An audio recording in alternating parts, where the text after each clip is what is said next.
Indian blogger নন্দিনীর আরো একটি ভিডিওতে সকলকে স্বাগত জানাই। বন্ধুরা, আশা করি সবাই ভালো আছেন, সুস্থ আছেন। মা ষষ্ঠী দেবীর অশেষ কৃপা পেতে কমেন্ট বক্সে অবশ্যই লিখুন জয় মা ষষ্ঠী দেবীর জয়।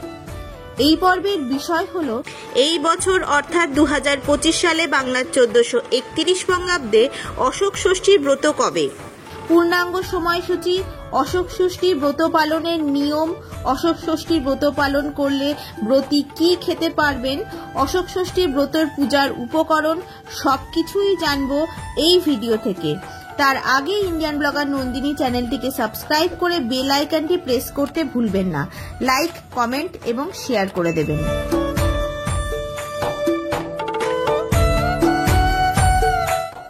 চৈত্র মাসের ষষ্ঠী তিথিতে অশোক ষষ্ঠী ব্রত পালন করা হয়।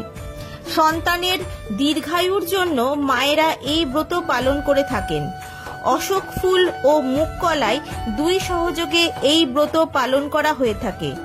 6টি অশোক ফুল ও 6টি মুগ কলাই দই সহযোগে খাওয়া হয়, তবে এই খাবারটি দাঁত দিয়ে কেটে খাওয়া যায় না, এতে অমঙ্গল হয় বলে মনে করা হয়। চলুন বন্ধুরা, এবার জেনে নিই অশোক ষষ্ঠী পূজার উপকরণ কি। 6টি অশোক ফুলের কুড়ি, মুগ কলাই ও দই বা কাঁঠালি কলা, লাল ফুল, বেল পাতা, মিষ্টি। অশোক ষষ্ঠীর দিন ব্রতীকে সকালে স্নান সেরে ষষ্ঠী মাকে পুজো দিতে হবে। বাড়িতেও দিতে পারেন বা ষষ্ঠী তলায় মা ষষ্ঠীকে পুজো দিতে হবে।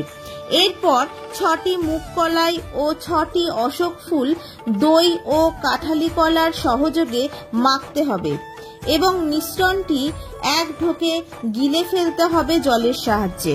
এবার জেনে নেব এই বছর অশোক ষষ্ঠী কবে পড়েছে এবং ষষ্ঠী তিথি কতক্ষণ থাকতে চলেছে। 2025 সালে বাংলার 1431 বঙ্গাব্দে অশোক ষষ্ঠী পড়েছে 3রা এপ্রিল 2025, বাংলার 20 চৈত্র 1431 বৃহস্পতিবার।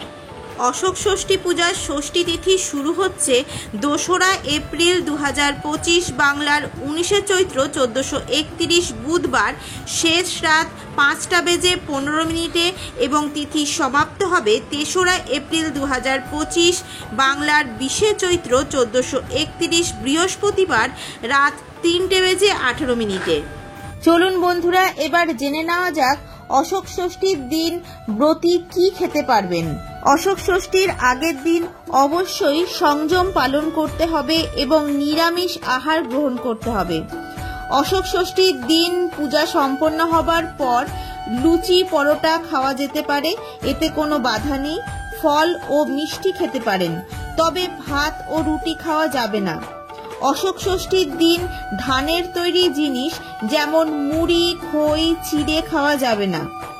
মসুর ডাল বাদে সমস্ত প্রকারের ডাল খাওয়া যাবে এবং শাকসবজি খাওয়া যেতে পারে। পুঁই শাক এবং পেঁয়াজ, রসুন, মাশরুম এগুলো বাদ দিয়ে খাবেন।